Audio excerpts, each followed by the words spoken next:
সকালের শুরুটা যদি ফুলগুলোকে না দেখে হয় তাহলে যেন দিনটা কেমন কেমন করে যায়। তাই তো সকালে ঘুম থেকে উঠেই সরাসরি বারান্দায় গিয়ে ফুল গাছগুলোকে দেখে আসি।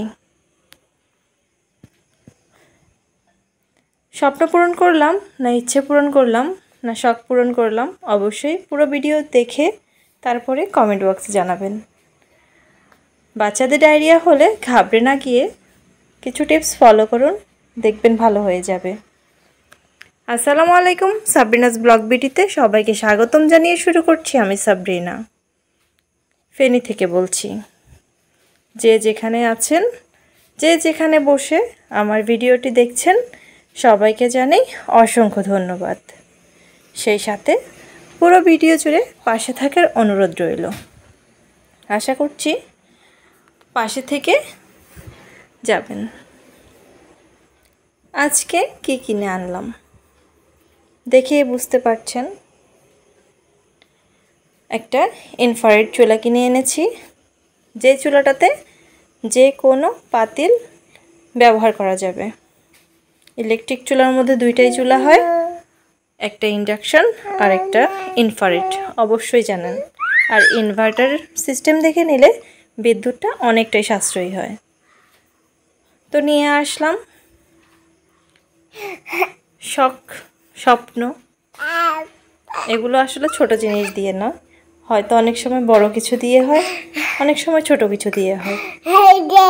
আমার মতে আমি ইচ্ছেটা পূরণ করেছি।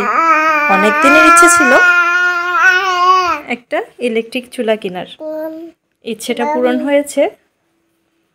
আর সেই সাথে ধন্যবাদ জানাচ্ছি আমার মাকে, যিনি আমাকে চুলাটা গিফট করেছে।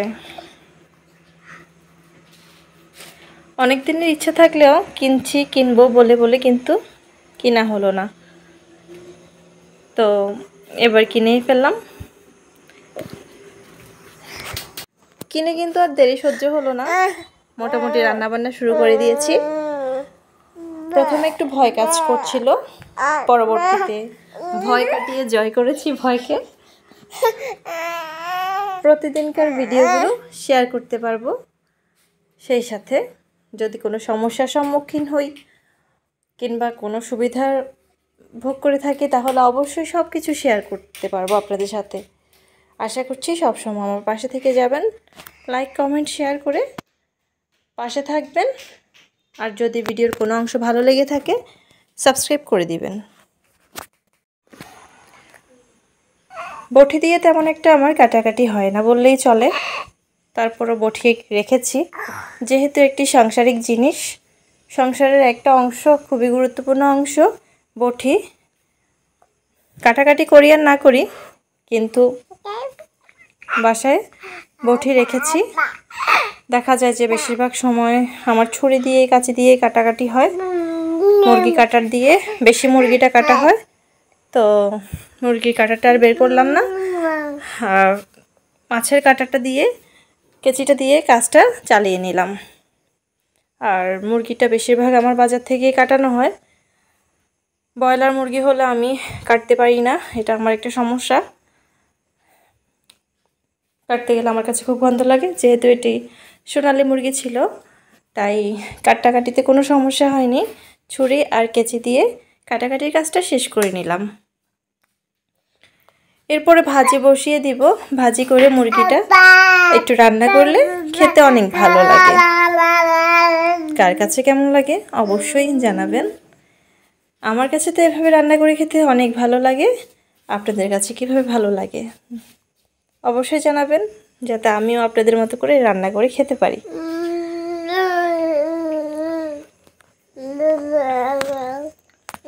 তো আমি এখানে আলু দিয়ে দিয়েছি।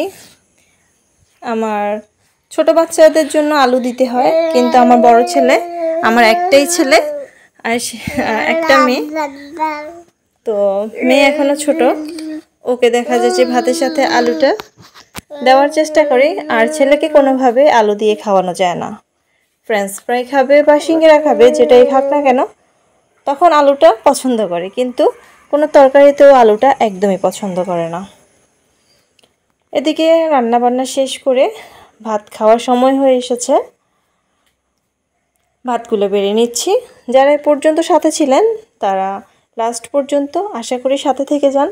এই সময়টা যেহেতু গরম পড়ছে, কখনো বৃষ্টি হচ্ছে, ঘেমে যাচ্ছে, আবার অনেক সময় দেখা যাচ্ছে যে গরমে অনেক বাচ্চা, বুড়ো, বয়স্ক, মধ্যম বয়স্ক সবারই মোটামুটি পেটের অসুখ দেখা দিচ্ছে।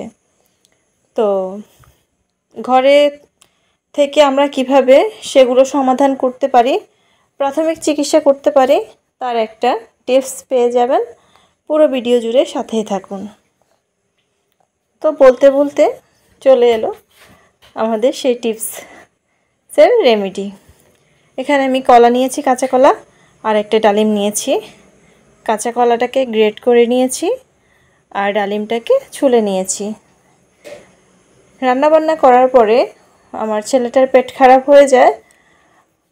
তো যেহেতু মুরগি রান্না করেছি, মুরগিটা খেয়ে ফেলেছে, সেই সাথে পেটটাও খারাপ হয়ে গিয়েছে বেশি।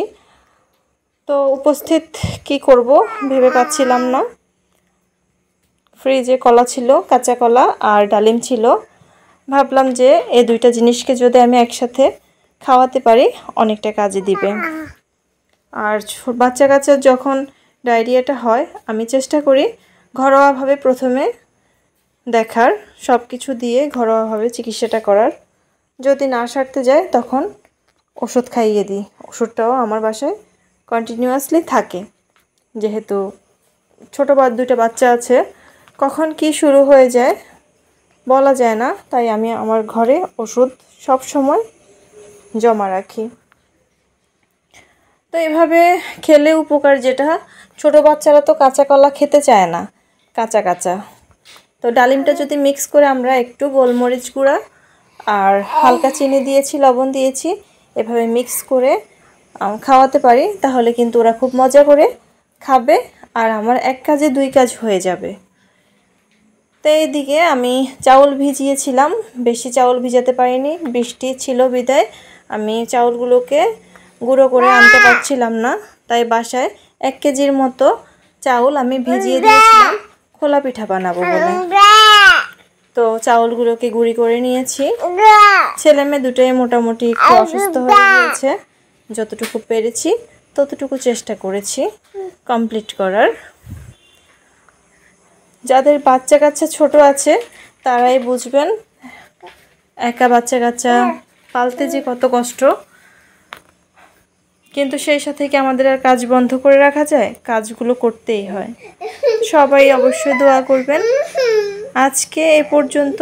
আমার ভিডিওর কোনো অংশ যদি আপনাদের ভালো লেগে থাকে অবশ্যই লাইক, কমেন্ট, সাবস্ক্রাইব করে পাশে থেকে যাবেন।